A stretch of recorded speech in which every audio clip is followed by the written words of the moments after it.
पावसाळ्यात जनावरं आजारी पडतात, दूध कमी होतं आणि खूर सडतात.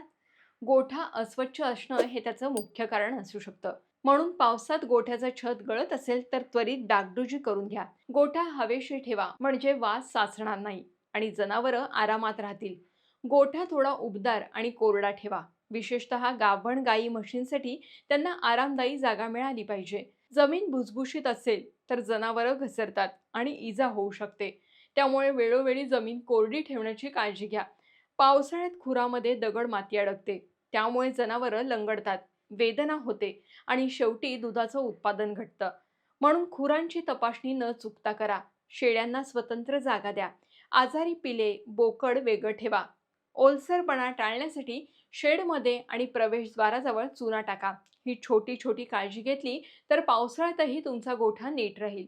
अशाच उपयोगी पशुपालन माहितीसाठी हॅलो कृषी फॉलो करायला विसरू नका.